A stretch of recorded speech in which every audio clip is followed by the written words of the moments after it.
ಬೆಂಗಳೂರಿನ ನೆಪ್ರೋ ಆಸ್ಪತ್ರೆಯಲ್ಲಿ ನಡೆದಂತ ಅವ್ಯವಹಾರ ಅಥವಾ ಅಕ್ರಮ, ಇದರ ತನಿಖಾ ವರದಿಗಳಿಗೆ ಏನಾಯಿತು ಎನ್ನುವಂತ ಪ್ರಶ್ನೆ ಸದ್ಯ ಹುಟ್ಟುಕೊಳ್ತಾ ಇದೆ. ಜೂನ್ 18ಕ್ಕೆ ಮುಖ್ಯಮಂತ್ರಿ ನೇತೃತ್ವದಲ್ಲಿ ಈ ಸಭೆ ನಡೆಯುತ್ತೆ. ನಿರ್ದೇಶಕರ ವಿರುದ್ಧ ಕ್ರಮಕ್ಕೆ ಸರ್ಕಾರದ ನಿರ್ಧಾರ. ಆಸ್ಪತ್ರೆಯ ಸಮಗ್ರ ಸುಧಾರಣೆಗೆ ಸರ್ಕಾರ ಮುಂದಾಗಿದೆ ಎನ್ನುವಂಥದ್ದು ಗೊತ್ತಾಗ್ತಾ ಇದೆ. ನೆಪ್ರೋ ಆಸ್ಪತ್ರೆಯಲ್ಲಿ ದೊಡ್ಡ ಮಟ್ಟದ ಅಕ್ರಮ ನಡೆದಿತ್ತು. ಏನ ಅಕ್ರಮ ಅದನ್ನು ಕೂಡ ಎಳೆಯಾಗಿ ಗಮನಿಸ್ತಾ ಹೋಗೋದಾದ್ರೆ ಭಾರಿ ಪ್ರಮಾಣದ ಅಕ್ರಮ, ಅವ್ಯವಹಾರದ ಆರೋಪಗಳನ್ನು ಕೂಡ ಈ ಆಸ್ಪತ್ರೆ ಹೊಂದಿದೆ. ಹಾಗೆಯೇ ಗಮನಿಸಬೇಕಾದಂಥ ಅಂಶ ಅಂತ ಹೇಳಿದ್ರೆ, ವಿಕ್ಟೋರಿಯಾ ಆಸ್ಪತ್ರೆಯ ಆವರಣದಲ್ಲಿ ಈ ನೆಪ್ರೋ ಯೂರಾಲಜಿ ಸಂಸ್ಥೆ ಇದೆ. ದೇಶದ ಅತಿ ಎರಡನೇ ದೊಡ್ಡ ಕಿಡ್ನಿಯನ್ನ ಗುಣಪಡಿಸುವಂತ ಸರ್ಕಾರಿ ಆಸ್ಪತ್ರೆ. ಆದ್ರೆ ಇಲ್ಲಿ ಅವ್ಯವಹಾರ ನಡೀತಾ ಇತ್ತು. ಇಲ್ಲಿನ ಡಾಕ್ಟರ್ಸ್ ಇಲ್ಲಿ ಸೇವೆ ಮಾಡೋ ಬದಲು ಬೇರೆ ಕಡೆ ಹೋಗಿ ಕೆಲಸವನ್ನ ಮಾಡ್ತಾ ಇದ್ರು. ಇಲ್ಲಿ ಮಾತ್ರ ಅವರು ಸಂಬಳವನ್ನ ತೆಗೆದುಕೊಳ್ತಾ ಇದ್ರು. ದೊಡ್ಡ ಮಟ್ಟದ ಅವ್ಯವಹಾರಕ್ಕೆ ಈ ಆಸ್ಪತ್ರೆ ಸಾಕ್ಷಿಯಾಗಿತ್ತು. ಸದ್ಯ ಇದರ ತನಿಖಾ ವರದಿ ಏನಾಯ್ತು ಎನ್ನುವಂತ ದೊಡ್ಡ ಮಟ್ಟದ ಪ್ರಶ್ನೆ ಇದೆ. ಇನ್ನೊಂದು ಕಡೆಯಲ್ಲಿ ಜೂನ್ 18ಕ್ಕೆ ಸಿಎಂ ನೇತೃತ್ವದಲ್ಲಿ ಸಭೆ ನಡೆಯುತ್ತೆ. ಆ ಸಭೆಯಲ್ಲೂ ಕೂಡ ಇದೇ ವಿಚಾರ ಚರ್ಚೆ ಆಗಲಿದೆ ಎನ್ನುವಂಥದ್ದು ಗೊತ್ತಾಗಿದೆ. ನಿರ್ದೇಶಕರ ವಿರುದ್ಧ ಕ್ರಮಕ್ಕೆ ಸರ್ಕಾರ ನಿರ್ಧಾರವನ್ನು ತೆಗೆದುಕೊಂಡಿದೆ.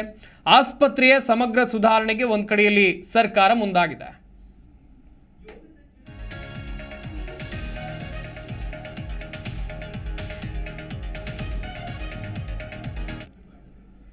ಏನಿದು ಭಾರಿ ಪ್ರಮಾಣದ ಹಗರಣ ನೋಡ್ತಾ ಹೋಗೋದಾದ್ರೆ, ವಿಕ್ಟೋರಿಯಾ ಆಸ್ಪತ್ರೆ ಆವರಣದಲ್ಲಿರುವಂತಹ ನೆಪ್ರೋ ಯೂರಾಲಜಿ ಸಂಸ್ಥೆ ದೇಶದ ಅತಿ ಎರಡನೇ ದೊಡ್ಡ ಕಿಡ್ನಿಯನ್ನ ಗುಣಪಡಿಸುವ ಸರ್ಕಾರಿ ಆಸ್ಪತ್ರೆ.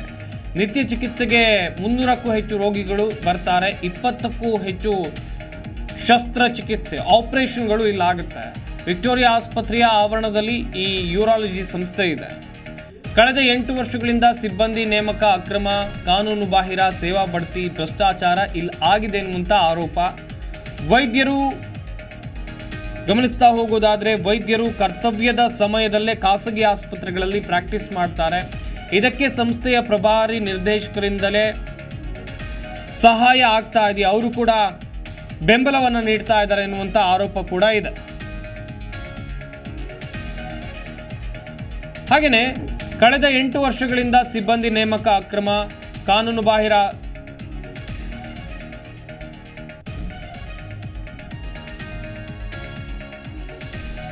ಈ ಬಗ್ಗೆ ಮಾತನಾಡೋಕೆ ಮಾಜಿ MLC PR ರಮೇಶ್ ಅವರು ದೂರವಾಣಿ ಸಂಪರ್ಕಕ್ಕೆ ಸಿಗ್ತಾ ಇದ್ದಾರೆ. ಸರ್ ನಮಸ್ಕಾರ. ನಮಸ್ಕಾರ ಸರ್, ಒಂದ್ ಕಡೆಯಲ್ಲಿ ನೆಪ್ರೋ ಆಸ್ಪತ್ರೆಯಲ್ಲಿ ನಡೆದಂತ ಬಹುದೊಡ್ಡ ಅಕ್ರಮ ಅಥವಾ ಭಾರಿ ಹಗರಣ ಸದ್ಯ ಈಗ ಸರ್ಕಾರ ಎಚ್ಚೆತ್ತುಕೊಂಡಂತೆ ಕಾಣ್ತಾ ಇದೆ. ಏನ್ ಹೇಳ್ತೀರಾ ಸರ್ ಇದ್ರ ಬಗ್ಗೆ? ಇಲ್ಲ, ಇದು ನೆಪ್ರೋ ಯೂರಾಲಜಿ ಈ ಒಂದು ಸಂಸ್ಥೆ ಏನಿದೆ, ಇದು ಸರ್ಕಾರದ ಅಧೀನದಲ್ಲಿರ್ತಕ್ಕಂಥ ಒಂದು ಸಂಸ್ಥೆ. ಓಕೆ. ಇಲ್ಲಿ ಬಹಳ ಈ ಕೆಲವು ಡಾಕ್ಟರ್ಸ್ ಅಥವಾ ಡೈರೆಕ್ಟರ್ಗಳು ಸೇರ್ಕೊಂಡು ಇದರ ಒಂದು ಅಸ್ತಿತ್ವವನ್ನೇ ಹಾಳು ಮಾಡ್ತಾ ಇದ್ದಾರೆ. ಹೇಗೆ ಅಂದ್ರೆ, ಇದನ್ನ ಒಂಥರ ಪ್ರೈವೇಟ್ ಹಾಸ್ಪಿಟಲ್ ತರ, ಅಂದ್ರೆ ಇಲ್ಲಿ ಬರ್ತಕ್ಕಂಥ ಪೇಷಂಟ್ಗಳನ್ನ ಆಚೆ ಕರ್ಕೊಂಡು ಹೋಗೋದು ಅಥವಾ ಆಚೆಗೆ ರೆಫರ್ ಮಾಡೋದು, ಅಲ್ಲಿ ಎಲ್ಲ ವ್ಯಾಪಾರ ಒಂಥರ ದಂಧೆ ಮಾಡ್ಕೊಂಡ್ಬಿಟ್ಟಿದ್ದಾರೆ ಇದನ್ನ. ಇದು ಒಂದು ದೊಡ್ಡ ಸಂಸ್ಥೆ. ಇದು ಬಡವರಿಗೆ ಇರ್ತಕ್ಕಂಥದ್ದು ಈ ಕಿಡ್ನಿ ಮತ್ತೆ ಇವು ಸಂಬಂಧಪಟ್ಟಂತ ಕಾಯಿಲೆಗಳಿಗೆ ಇಲ್ಲಿ ಸ್ಪೆಷಲೈಸೇಷನ್ ಮಾಡಿರ್ತಕ್ಕಂಥ ಹಲವಾರು ಒಳ್ಳೆ ಡಾಕ್ಟರ್ಸು ಇದಾರೆ, ಇಲ್ಲ ಅಂತಲ್ಲ. ಆದ್ರೆ ಇಲ್ಲಿ ಕೆಲವರು ಮುಖ್ಯಸ್ಥರುಗಳು ಅಂತ ಅನ್ಸ್ಕೊಂಡವರು ಬಹಳಷ್ಟು ಅವ್ಯವಹಾರ ನಡೆಸ್ತಾ ಇದ್ದಾರೆ. ಒಂದು ಎರಡನೇದು, ಇಲ್ಲಿ ನಾವು ಈಗ ಆಲ್ರೆಡಿ ನಾನು ಏಪ್ರಿಲ್ ಅಲ್ಲೇ ಮುಖ್ಯಮಂತ್ರಿಗೆ ಒಂದು ವರದಿ, ಒಂದು ಕಾಗದ ಬರೆದಿದ್ದೆ. ಏನಪ್ಪಾ ಅಂದ್ರೆ, ಅಲ್ಲೊಂದು ಪೇಷಂಟು ಸುಮಾರು 2-3 ವರ್ಷಗಳಿಂದ ಇನ್ನೂ ಅವನು ಕೋಮಾಲೆ ಇದ್ದಾನೆ. ಆ ಪರಿಸ್ಥಿತಿ ಅವ್ರ ಫ್ಯಾಮಿಲಿ ಅವ್ರಿಗೆ ಇವತ್ತವರೆಗೂ ಯಾವುದೇ ತರದ ಒಂದು ಇದು ಕೊಟ್ಟಿದ್ರು. ರಾಮನಗರನೋ ಅಥವಾ ಮಂಡ್ಯನೆಲ್ಲೋ ಅವರು, ರಂಜಿತ್ ಕರೆಕ್ಟ್. ಸೊ ಹಾಗಾಗಿ ಇವತ್ತು ಅದ್ರ ಬಗ್ಗೆ ಒಂದು ತನಿಖೆ ಮಾಡಿ ವರದಿ ಕೊಡೋದಕ್ಕೆ ಮುಖ್ಯಮಂತ್ರಿಗಳು ಸೂಚಿಸಿದ್ರು. ಅದು ವರದಿ ತಯಾರಾಗಿದೆ ಅಂತ ನನಗೆ ಮೂಲಗಳಿಂದ ಗೊತ್ತಾಗಿದೆ. ಆಮೇಲೆ ಇವ್ರ ಮೇಲೆ ಈಗ ಆಲ್ರೆಡಿ ಲೋಕಾಯುಕ್ತಲ್ಲೂ ಬಹಳಷ್ಟು ಕಂಪ್ಲೇಂಟ್ಸ್ ಇದೆ. ಸೊ ಇವೆಲ್ಲ ನೋಡಿದಾಗ ಇವ್ರ ಬಗ್ಗೆ ಇನ್ನೂ ಯಾರು ಸರಿಯಾದಂತ ಕ್ರಮಗಳು ತಗೊಳ್ದೇ ಇರ್ತಕ್ಕಂಥದ್ದು ಅಧಿಕಾರಿಶಾಹಿಗಳು ಎಲ್ಲೋ ಒಂದ್ ಕಡೆ ಸಾರ್ವಜನಿಕರಲ್ಲಿ ತಪ್ಪು ಮಾಹಿತಿಗಳು ಹೋಗ್ತವೆ. ಅದರಿಂದ ನಾನು ಒತ್ತಾಯಿಸ್ತೇನೆ ಸರ್ಕಾರಕ್ಕೆ ಕೂಡ್ಲೇ ಇದ್ರ ಬಗ್ಗೆ ತನಿಖೆ ಏನ್ ಮಾಡಿದ್ದಾರೆ ಆ ಮಾಡಿರ್ತಕ್ಕಂತ ಒಂದು ವರದಿನ ಸಾರ್ವಜನಿಕರಿಗೆ ಸಿಗ್ತಕ್ಕಂತ ರೀತಿಯಲ್ಲಿ ಮಾಡ್ಬೇಕು. ಒಂದು, ಎರಡನೇದು ಇಲ್ಲಿ ತಪ್ಪಿಸ್ತರು ಯಾರಿದ್ದಾರೆ ಅವ್ರ ಮೇಲೆ ಕ್ರಮ ತಗೊಳ್ಬೇಕು. ಇಲ್ಲಾಂದ್ರೆ ಇಂತ ಒಂದು ಒಳ್ಳೆ ಸಂಸ್ಥೆಗಳೆಲ್ಲ ಹಾಳು ಮಾಡ್ಬಿಟ್ಟು ಹೋಗ್ಬಿಟ್ರೆ ಬಡವರಿಗೆ ಸಲ್ಲಬೇಕಾದಂತ ಪಾಪ ಎಷ್ಟೋ ಜನಕ್ಕೆ ಹಣ ಇರೋದಿಲ್ಲ ಅವರ ಚಿಕಿತ್ಸೆಗಳಿಗೆ. ಸೊ ಅಂತವೆಲ್ಲ ಪಾಪ ನಮ್ ಜನಗಳಿಗೆ ಸಿಗ್ತಾ ಇರ್ತಕ್ಕಂಥದ್ದು ಇವತ್ತು ಸುಮಾರು 1300 ಏನೋ ಇರಬೇಕು ಅಲ್ಲಿ ಸಿಬ್ಬಂದಿ. ಇದು ಮತ್ತೆ ಇದೆಲ್ಲ ಬಹಳಷ್ಟು ಅವ್ಯವಹಾರ ಮತ್ತು ಅವ್ಯವಸ್ಥೆ ಆಗೋಗಿದೆ. ಎಸ್ ಸರ್, ಇನ್ನೊಂದು ವಿಚಾರ ಅಂತ ಹೇಳಿದ್ರೆ ಇಷ್ಟೆಲ್ಲ ಅವ್ಯವಹಾರ ಅವ್ಯವಸ್ಥೆಯನ್ನ ಅಧಿಕಾರಿಗಳು ನಡೆಸ್ತಾ ಇದ್ರೆ ಅಧಿಕಾರಿಗಳು ಅಥವಾ ಸರ್ಕಾರ ನೋಡ್ಕೊಂಡು ಸುಮ್ಮನೆ ಇತ್ತ ಸರ್? ಯಾರ್ದಾದ್ರೂ ಬೆಂಬಲ ಇತ್ತ ಈ ಅಧಿಕಾರಿಗಳಿಗೆ ಇಷ್ಟೆಲ್ಲ ಆದ್ರೂ ಕೂಡ? ಇಲ್ಲ, ಈಗ ಹಿಂದಿನ ಸರ್ಕಾರ ಮಾಡಬೇಕಾಗಿತ್ತು ಈ ಕೆಲಸವನ್ನ. ಈಗ ನಾವು ಬಂದ ಕೂಡಲೇ ನಾವು ಮಾಡಿರ್ತಕ್ಕಂಥದ್ದು ವರದಿ ಕೇಳಿದೀವಿ. ವರದಿ ಈಗ ಕೊಟ್ಟಿದಾರೋ ಅಥವಾ ಕೊಡ್ತಾ ಇದಾರೋ ಗೊತ್ತಿಲ್ಲ. ಈಗ ಒಂದು ರೀತಿಯಲ್ಲಿ ಈ ಸಂಸ್ಥೆಗೆ ಏನ್ ಮಾಡ್ಬೇಕು ಅನ್ನೋದನ್ನ ಮುಖ್ಯಮಂತ್ರಿಗಳು ಮೋಸ್ಟ್ಲಿ ನಾಳೆನೋ ನಾಡಿದ್ದು ಒಂದು ಏನು ನಮ್ಮ ಒಂದು GC ಒಂದು ಕರೆದಿದ್ದಾರೆ. ಸೊ ಹಾಗಾಗಿ ಆ ಮೀಟಿಂಗ್ ಅಲ್ಲಿ ಏನ್ ತಗೊಳ್ತಾರೆ ನಿರ್ಧಾರ ಅದು ಮುಖ್ಯಮಂತ್ರಿಗಳು ಮತ್ತು ಸಂಬಂಧಪಟ್ಟ ಅಧಿಕಾರಿಗಳು ತಗೊಳ್ತಾರೆ. ಸೊ ಇವೆಲ್ಲ ಈ ಸರ್ಕಾರ ಬಂದ್ಮೇಲೆ ಸ್ವಲ್ಪ ಮಟ್ಟಿಗೆ ಎಚ್ಚೆತ್ಕೊಳ್ತಾ ಇದ್ದಾರೆ. ಸರ್, ಇನ್ನೊಂದು ವಿಚಾರ ಅಂತ ಹೇಳಿದ್ರೆ ಸರ್, 9 ರೋಗಿಗಳಲ್ಲಿ 4 ರೋಗಿಗಳು ಸಾವನ್ನಪ್ತಾರೆ ಅಂತ ಹೇಳಿದ್ರೆ ಸರ್, ಚಿಕಿತ್ಸೆ ಎಷ್ಟರ ಮಟ್ಟಿಗೆ ಸಿಗ್ತಾ ಇದೆ, ಗುಣಮಟ್ಟದ ಚಿಕಿತ್ಸೆ ಅಂತ ಹೇಳಿ ಸರ್? ಹೌದು, ಖಂಡಿತ. ಇದೇ ನನ್ನ ಮೂಲ ನನ್ನ ಒಂದು ಪತ್ರದಲ್ಲಿರ್ತಕ್ಕಂಥದ್ದು. ಇಲ್ಲಿ ಬಡವರಿಗೆ ಉತ್ತಮವಾದಂತ ಚಿಕಿತ್ಸೆ ಸಿಕ್ಬೇಕು. ಮತ್ತೆ ಅವನು ಯಾರು ರಂಜಿತ್ ಅಂತ ಬಂದವನು ಚೆನ್ನಾಗಿ ಬಂದವನ್ನ ಹಾಳು ಮಾಡಿ ಅವ್ನು ಕೋಮಾಗ ಹಾಕಿ ಇವತ್ತು ವರ್ಷಾನ್ಗಟ್ಲೆ ಇಟ್ಕೊಂಡಿದ್ದಾರೆ ಅಂದ್ರೆ ಇದು ಯಾವ ರೀತಿ ಆಗ್ತಾ ಇದೆ ಬಡವರಿಗೆ ಮತ್ತು ಸಾಮಾನ್ಯ ಜನಕ್ಕೆ ಅನ್ನೋದು ಬಹಳ ಮುಖ್ಯ ಇದೆ. ಪ್ರತಿದಿನ ಸಾವಿರಾರು ಜನ ಇಲ್ಲಿ ಔಟ್ ಪೇಷಂಟ್ಸ್ ಬರ್ತಾರೆ ಮತ್ತು ಏನು ಇನ್ ಪೇಷಂಟ್ಸ್ ಇರ್ತಾರೆ. ಇವ್ರೆಲ್ಲ ಉತ್ತಮವಾದಂತ ಚಿಕಿತ್ಸೆ ಮತ್ತು ಸಲಹೆಗಳು ಕೊಡಬೇಕು ಡಾಕ್ಟರ್ಸ್. ಬಟ್ ಆ ರೀತಿ ನಡ್ಕೋತಾ ಇಲ್ಲ ಡಾಕ್ಟರ್ಸ್.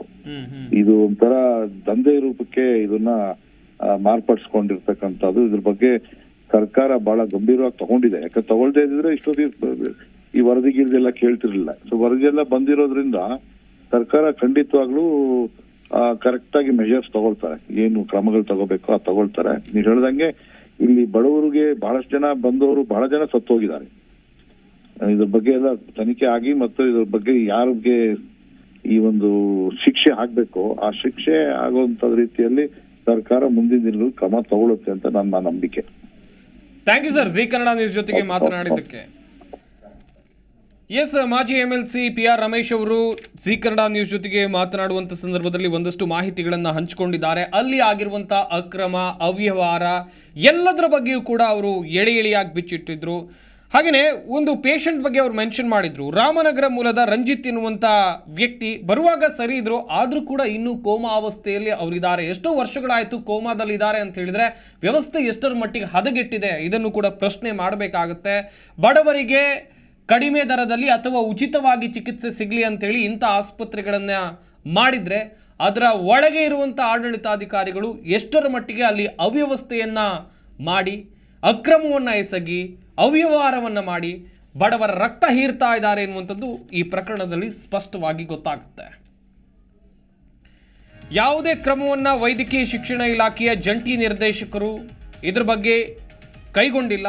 ಹೀಗಾಗಿ ಮುಖ್ಯಮಂತ್ರಿಗಳ ನೇತೃತ್ವದಲ್ಲಿ ಸಭೆ ನಡೆಯುತ್ತೆ. ಅಧೀನ ಕಾರ್ಯದರ್ಶಿ ಅವರು ಕೂಡ ಇದರ ಬಗ್ಗೆ ಗಮನ ಹರಿಸಬೇಕಿದೆ. ಹಾಗೆಯೇ ಇದರ ಬಗ್ಗೆ ಹಿರಿಯ IAS ಅಧಿಕಾರಿ ಡಾಕ್ಟರ್ KV ತ್ರಿಲೋಕ್ಚಂದ್ರ ನೇತೃತ್ವದಲ್ಲಿ ಸಮಿತಿ ಮಾಡಿ ತನಿಖೆಯ ವರದಿ ಕೂಡ ಈಗಾಗಲೇ ಸಿದ್ಧ ಇದೆ ಎನ್ನುವಂಥದ್ದು ಗೊತ್ತಾಗ್ತಾ ಇದೆ. ಕಾದು ನೋಡಬೇಕಾಗುತ್ತೆ ಮುಂದಿನ ಹಂತದಲ್ಲಿ ಏನಾಗಬಹುದು ಅಂತ ಹೇಳಿ.